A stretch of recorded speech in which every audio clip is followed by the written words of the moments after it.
The following program is a Town of Colonie television production of the William K. Sanford Town Library.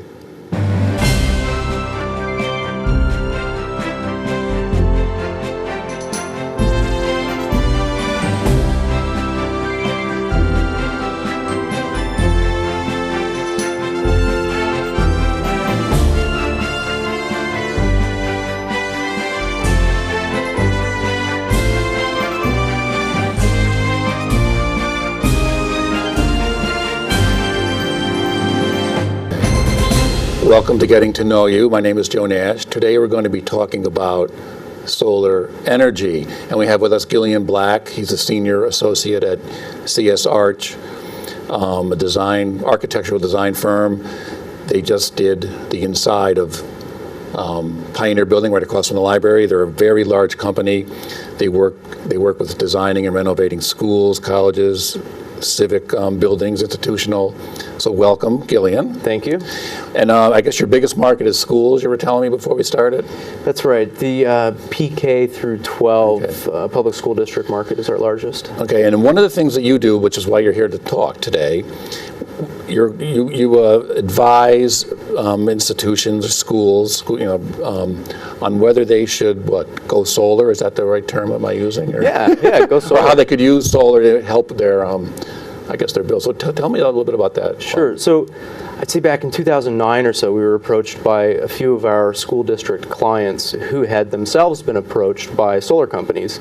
And because of the public procurement laws, they needed to run an RFP, a request for proposals. Had your company before that been involved with solar before? A little bit. Okay. With these very small 2 kilowatt systems under the NYSERDA's Power Naturally program. So we had done some. So we researched and we built this RFP, and we've been since helping school districts and higher educational organizations assess the opportunity for solar, assess the potential utility cost savings, and then we would vet through the RFP process potential solar companies, and then we help with the engineering and design and management of the project. Are there a lot of companies out there now doing solar panels and stuff? I Yes. read that I think before we started you said it was a little bit like the Wild West out there. It is still like the Wild West. Okay. The joke is that this industry used to be boots, right? Boots on the roof, and now it's more black loafers. Okay. So there are many financial institutions involved in funding these projects. There are national solar companies like Solar City and so on and so forth, and then a bunch of local players in every market across the state. So you were telling me you're in the middle between the architectural design part and these providers, and you guys, like you just said, you would go into say a college. If say a college wanted to go solar, how would that go about? Sure. What would you guys do? So we would work with the college, with their facilities department, to figure out how much electricity they're using, and then we would look at available area on the campus, say buildings, grounds, and determine what they could produce. There's also an off-site option where you can build a solar farm that will virtually feed the campus. So we size the opportunity for the college, and then we start to build the RFP, the request for proposals, and then put it out to solar developers. And then the solar developers come and they respond saying, we can build this size system that will offset this much electricity and save this much money off your annual bills, essentially. So now we're not in our areas, we're right next to New England. This isn't like Phoenix. Does the solar, does this industry, is it different if we were in Arizona as if up here in sort of the cloudy Northeast? Is there a difference? It's an excellent question. So we get more sun in the Northeast than Germany does, and Germany is the #1 solar market in the world. The reason for that is because they have established economic policies that support the growth of that industry. So they have a feed-in tariff. They pay an additional couple cents for each kilowatt hour that the solar produces. So here in the States, we have a federal tax credit that offsets much of the cost, 30% of the total cost of the system. Plus, for commercial entities, they can depreciate the equipment, so that adds an additional 20. And you do work with commercial? We do, yeah, correct, commercial too. Again, in more of an advisor role. Yeah. And then the state offers incentives, so there are rebates given by NYSERDA as mandated by the Public Service Commission. And then there's also a state tax credit for residences. So you can take up to $5,000 off of your state taxes. Okay. So once you, as a residential customer, if you look at the gross cost of the solar array, you're going to knock that down by about 55 to 60%, just with the federal and state incentives. So this part of the country, the amount of sunlight is not a factor, I guess. It's not as much of a factor. I mean, look, these systems don't work unless the sun hits them. So, but all of this is modeled. Yeah. We think of it as a three-legged stool. We've got the amount of roof area available. We've got the amount of electricity that residents uses, and then we've got the amount of money that they want to spend on the system. So you take all three of these factors into account, and we can size the system appropriately. Okay, so maybe this should have been an earlier question, but why are all these institutions, and many residential people are doing it too, why are so many people, I guess you could say, going solar? Is that the... Well, I mean, I know that we've been hearing about solar energy since the 70s, the gas lines. I just read a fact this morning's paper that almost 400,000 people work in the solar energy field. But why now in 2017 is it really coming to the forefront, I guess you could say? That's a great question. We could talk about that for a while. So it's clean, green electricity. One can produce almost all of their electricity using the sun, which is really cool. And there are the utility cost savings. Sure, a house. If you have enough room on your roof or on your property, you can build a system to offset your electrical use. That's fantastic. That means you're no longer buying electricity that's produced by coal plants or what have you, right? Even if you don't have enough room to zero out your utility bill, you can still make a contribution towards that. So that just feels good. Now that in and of itself is not enough. There has to be the other green reason to go solar, and that's cost savings. Over the life of the system, which these things are warranted for about 25 years, they'll run for 40, you're going to save money over the long term. So if you're in your house for a while, it makes sense to go solar because your levelized cost of electricity over the life of the system will be far lower than had you not gone solar at all.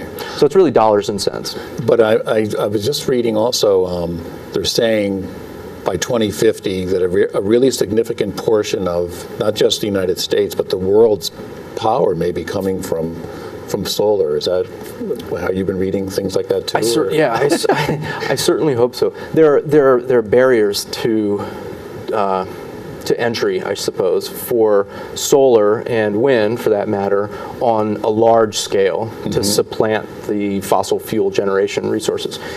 Solar is an intermittent resource. It works great in the day, but not so much at night. It's going to produce a lot sometimes and very little sometimes. Now, it's hard to support our lifestyles, our factories, our offices, our homes with an intermittent resource. So enter battery storage. I think we're going to see a lot more battery storage so that we can levelize those peaks and troughs over the day and year. But so, ultimately, we're going to get there. Now, are some places absolutely totally free of the grid, or do you use it as a combination? Like, I mean, I suppose you could be grid-free, but that's most places that use solar, they're not totally off the grid, are they? That's right. Most systems out there, I'd venture to say, I don't know, 80% or so of the systems out there are grid-tied without battery storage. Now, solar first began out in California with farmers, taking taking houses off grid, or you have off-grid houses where maybe it's too expensive to run lines to that cabin. You can create a system with solar panels, with batteries, and the controlling system to keep that house offline. Today's systems are mostly connected to the grid, which means if the grid goes down, the system goes down.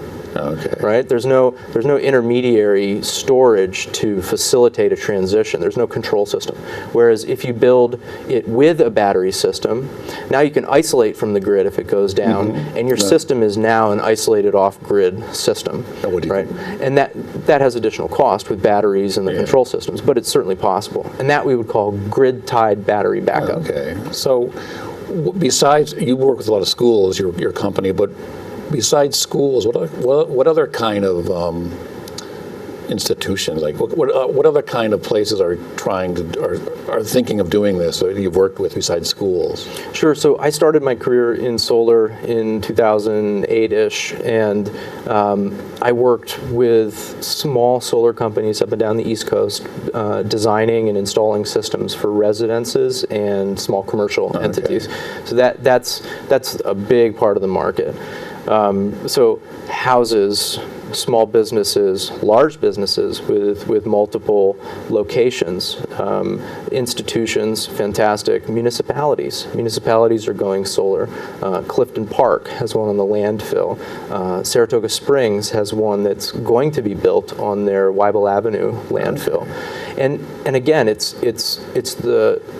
that entity putting their green foot forward, but also saving money for taxpayers, because they're going to have a reduction in their operating expenses. So it just makes a lot of sense. And what's one of the, because I was just saying, just today I was reading in the paper, you see solar. What's some of the, I don't know, biggest misconceptions people might have about solar power and panels, and should they, what are some of the misconceptions that people have, or are there any? I mean, well, it seems like it would work. The sun's always on. Yeah. I mean, one of the things I commonly hear is, well, I'm going to wait until the technology improves, and that is a big one. But I don't know, I have an MBA, and we were told to assess the opportunity and make a decision based on year zero, right? The net present value of this investment. So if I look at the available technology, I look at the costs, I look at the benefits. If I can make a decision now, then I don't care what technology is coming around the corner, right? Because I can make a good decision now. So that's one thing I always deal with. The other is, well, we don't like the look of it. There may be some homeowners associations that don't allow solar panels, right? So that may be an issue. But aesthetics is a big one. And I think the module industry has addressed that somewhat by creating black on black on black modules. Solar modules with black frames, black sheets, etc. So they look a little bit nicer. Good solar companies will design it to look nice on your home. But still, if you don't like the look of it, you don't like the look of it. I mean, when I drive to work every day, right on Route 9, there's a spot, I see this every morning. There's this 2 long rows. It's all black, but they seem to be. Are the solar panels around more than we think? Because every once in a while I see them. Like some days I think I see them all over the place. I think they are. It's incredible. So they've become more prevalent in our area with the entry of these national players who offer a leasing model. So they will essentially build, buy, own, operate the system. You, the homeowner or business, will host the system, and then you'll pay a reduced rate for the output, rather than putting up $15,000 out of your pocket to get the system up. So some of the companies you work with, are they local or are they national companies? We work with a great company out of Buffalo on a school district project that we're doing with Broad Alba and Perth right now. And we work with Solar City, their commercial division. We handle much of their environmental, regulatory, and permitting for school district projects. And then I'm teaming with another solar company out of Galway and Albany to address more of the community solar projects, which are larger solar farms. A little more speculative, but certainly certainly exciting. So do you, what is a solar farm? Is it just literally rows and rows of the? Yeah. I mean, I think we all have an idea of what a solar farm might look like. It's a grid work of solar modules attached to the ground of the racking system, surrounded by a fence, typically on 5 to 6 acres. It is a farm that's constructed to optimize the output of the system, and it injects typically to the grid, to the utility lines directly, and then that power is associated with one or more utility accounts, and it offsets their utility bill virtually. So a community solar project is much like a community garden or a CSA, a community supported agriculture, where you have a share. So I could build a system, say I build a big solar farm, a 2-megawatt solar farm, and I have 200 off-takers, 200 residences that I'm feeding with that solar farm. And I can do this virtually, and within the last, year and a half or so, it's become possible in our state through legislation. So now you can have a community solar garden, essentially, and feed many off-takers. And then how would individuals could sort of, they would buy into it or something? Yeah, so there's an association that would run the system and handle all of the billing and all of the administration. The system just produces, right? Yeah. The benefit of it is that if I build a 2-megawatt solar array, I can do it at a much lower cost than I can 200 individual systems on rooftops, right? So there will be additional savings passed on to the off-takers, to the participants. So in some models, there's some companies who are actually selling pieces of that farm. So you say, I need this much electricity from the solar farm, I'm going to buy this many modules, and that's the deal. Or you join on and you say, I need this much electricity, I'm going to buy the power from this many modules, and it's a done deal. Well, it seems like this industry is still kind of shaken down. Not shaken down, shaken out. Shaken out. How it's going to, how do you see the future of, I think obviously, just from little things I read in the paper, it's obviously going to get bigger. How do you see you're sort of involved in it, how do you see the future of the solar industry, I guess? I think soon we're going to see many, many community solar farms coming online. Like municipalities will try to use solar for their... Sure. So, Saratoga Springs is a good example where they have on city-owned land, on a brownfield, right, a landfill, they're going to build a solar farm that will feed all of their municipal buildings and maybe offset 40% of their electricity. So You mean power for all the city municipal offices? Or? Right, okay. Virtually. Those municipal buildings will still draw from the grid directly, but there will be a virtual credit on their bill from the solar farm that will affect their bottom line. So municipalities, there's just so much good sense in a municipal project. School districts, fantastic. Any dollar they can save is awesome.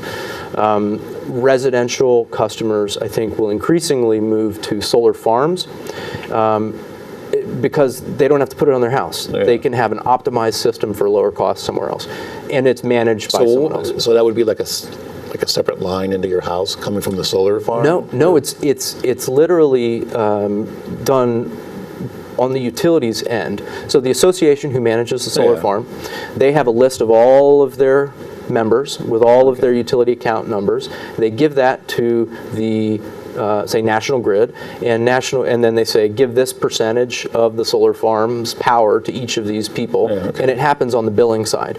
So when the customer sees their utility bill, they see what they've used, what it costs, and then they see a line that has a credit. And that credit comes from the solar farm. Now there's another line to this triangle, right? Because they have to pay the solar farm for that electricity. Yeah, that's what you're saying. So you take the value of the electricity that you would have paid for from the grid, you subtract from that your cost for the solar electricity, and the delta, the difference, is your savings. Okay. So this might be the dicey question. Okay. What's the relationship between National Grid and some of these companies? Awesome question. So I think it's been... I mean, why wouldn't somebody like National Grid, wouldn't they want to be, can't they do this themselves? Or maybe they are? All right, so National Grid I mean, I shouldn't say them.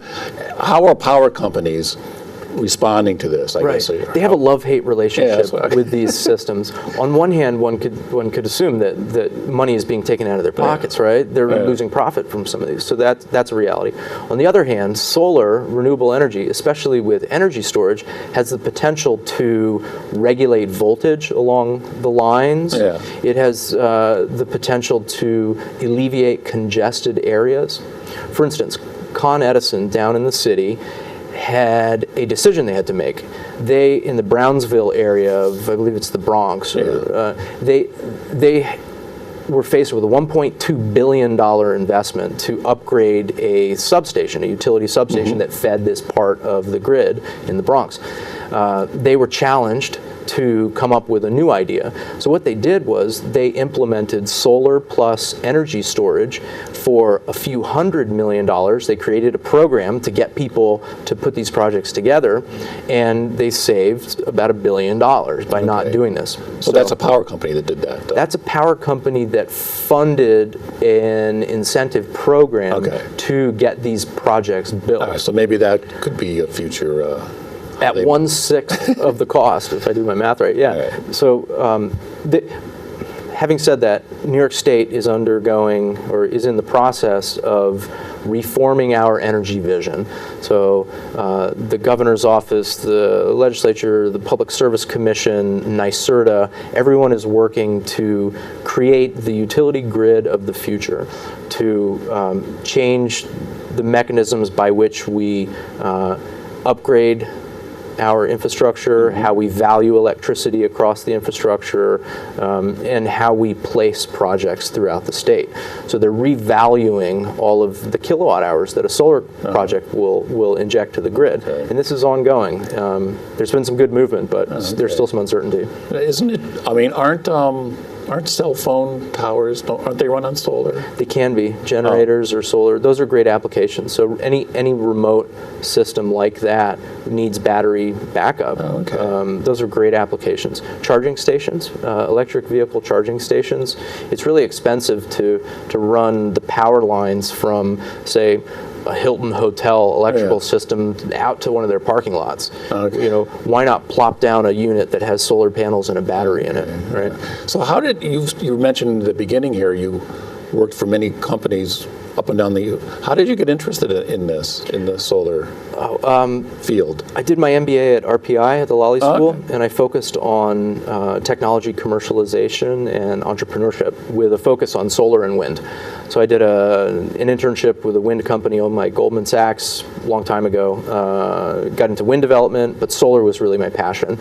And I took a consulting job here or there, got laid off. My wife said, go learn how to build these things. So I started learning how to build these things. I learned how to design and engineer them, and because I have that entrepreneurial bent, I started working with people that I networked with in Connecticut, DC, Maryland, and Virginia to help build their companies. And then I worked with a couple small companies here in New York. So do you, and then at CSArch, do you see this component of getting bigger down the road? Or? Absolutely. So, I mean, CSArch is a 25-year-old company based in Albany. We've been doing this work for a long time, and they have a real commitment to finding the best solutions for our customers. And one of those is reducing their energy costs. Every dollar saved is a dollar that can be used for curriculum or staff. And this is across the board of your customers, all customers? Yeah. So I'd say about 80-85% is in the K-12 market, and then we have higher education, commercial, industrial, and it's mostly the educational institutions that we've been working with in solar.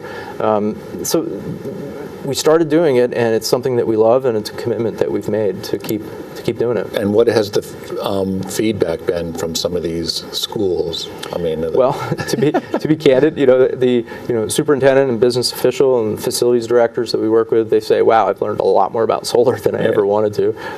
But all in all, it's been great. We have. I'd say about 6.5 megawatts of 25 kW to 200 kW systems spread out around school districts. Now, does that mean they're saving a lot of money? It means they're saving money. Yeah, we hit a really good patch early on in, I'd say, 2010 to 13 or so, where there were a few companies in the Capital District who were competing really hard against one another, and so the pricing was way low, and so our clients benefited from that extremely low pricing. That has since gone away. One of those companies went out of business, so nobody can compete at that level. There's kind of this rational market shakeout that's always happening. We have these cycles in the solar industry that we're always seeing something change. But you know what?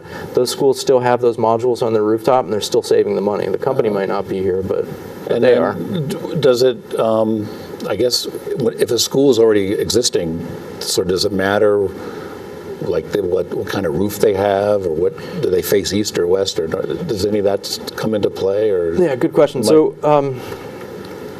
typically schools have flat roofs, and when they don't have flat roofs, we don't install on the non-flat parts, right? You have some older buildings that may have. But flat is better, is that? Flat's great. We can do ballasted, non-penetrating systems where the modules are tilted up on a flat roof in rows, and they're held down on the roof by pavers, essentially, weights that hold them down, and then they are connected to the electrical system of the building. So we look for shading. We look for available space on the roof. We have to do structural engineering investigations on these roofs to understand where they can be placed, where they can't. Up here we have snow, so you have to stay away from snowdrift areas. What does happen when snow goes on some of these? Is there? Typically they get covered up. And, does that have to be managed, or does it? No, no one should get on the roof and clear snow. I mean, especially like a resident, I would say don't do that. If you have a snow broom that would not scratch the glass on the module, something with a foam top, that's good. If you can do it from the ground, but don't get up there and clear. The modules, once they heat up, they'll actually slew snow. And if the module is at a decent angle, they'll drop snow faster. And also the rain will clean them, right? So that's a nice thing. But no, never get up on your roof when there's snow on there. All right, well, Gillian, thank you for coming by. I think you've given us a glimpse into the future. Oh boy, thanks. And we will see you next time on Getting to Know You. Thank you.